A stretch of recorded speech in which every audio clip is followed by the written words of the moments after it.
Good morning, everybody. I'm bringing to you another pumpkin dish.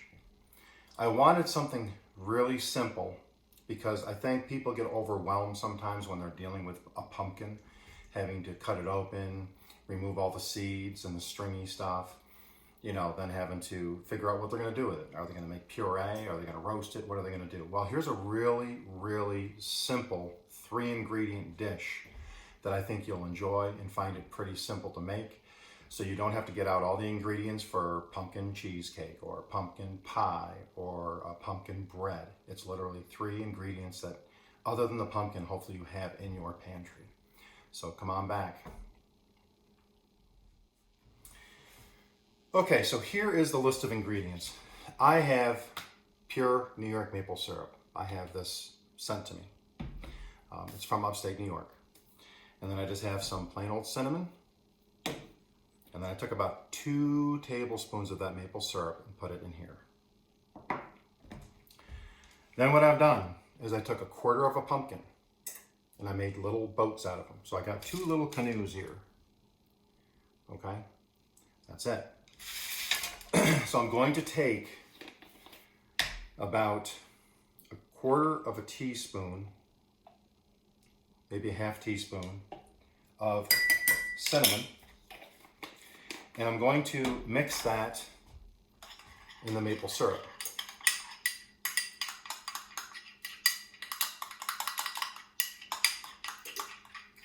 I'm not using a ton of cinnamon because I don't want to overpower the dish. Okay, there it is. Okay, now I'm going to take a nice sharp knife. And all I'm going to do is score lightly the flesh. Very carefully, don't cut your hand. Okay?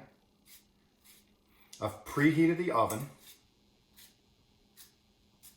Okay? So I've made like a hatch pattern, you can see. Do the same with this one. I'm only going about 1/8 of an inch deep. I've preset the oven to 400 degrees Fahrenheit. I will put this in for 20 minutes. After 20 minutes, I will bring out the pumpkin.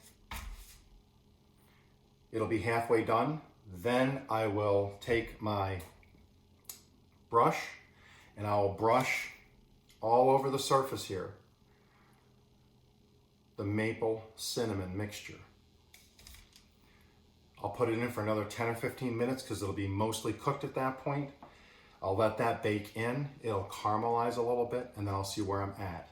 At the end, if I have to, I'm going to take the brush again if needed and I'll brush just a little bit more on, turn on my broiler and watch it really close under the broiler because I want to get a brown, crispy, a little bit crispy, brownish caramelization of the pumpkin and the sugars from the maple syrup.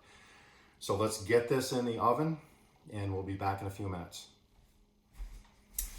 Okay, everybody, I just took this out of the oven. You can see all of the score marks I made have now opened up. It's starting to brown and caramelize. You can see the caramelization, okay? That's gonna be delicious. Now, I've tasted this. If this finishes up tasting like this, it's going to be a knockout. So now I'm just going to take this. I'm going to brush the cinnamon maple syrup over the top. And it's getting down in all of the crevices there that I created when I notched it.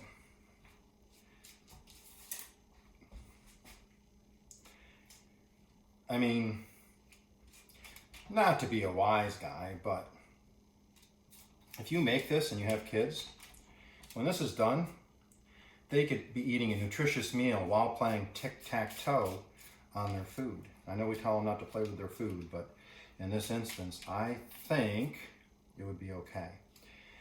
So, there we have it. Let me lift this up here. Okay, that now has maple syrup and cinnamon all over it. That looks delicious already. This now is going to go in for about another 15 minutes.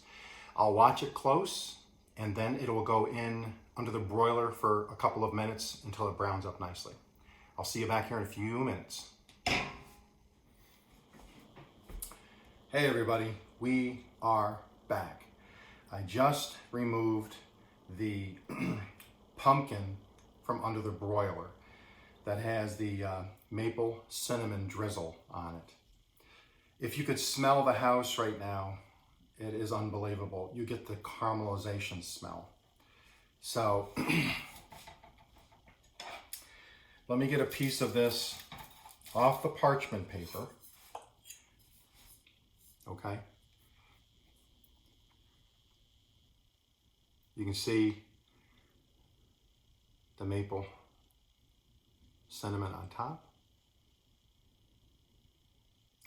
I'm going to let this cool for a second.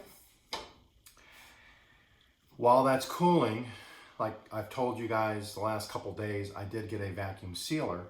So one I'm going to eat, which is going to be this one, to try it. If this is really good, which I think it will be.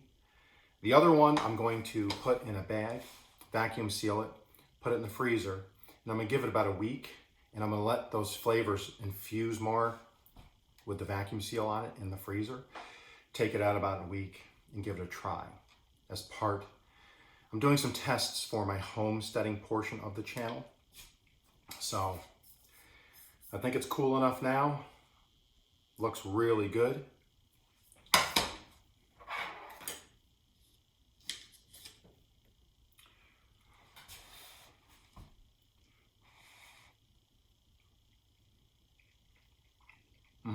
Okay.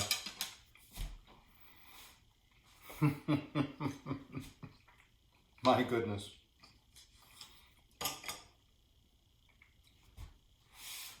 Look at the steam roll off that. That pumpkin already has a lot. And this is a Connecticut field pumpkin. This is not a sugar pie pumpkin where it's a small pumpkin. These are larger pumpkins. But they have a lot of natural sugars in them.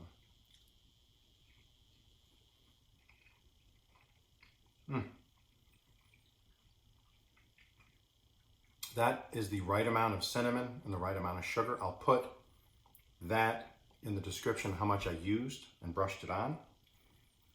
It spent 40 minutes at 400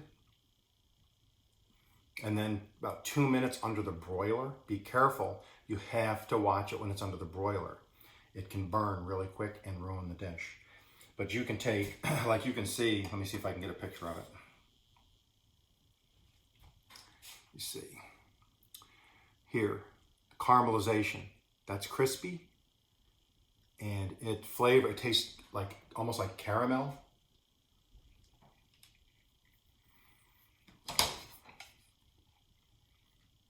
That there, that's out of this world, spectacular.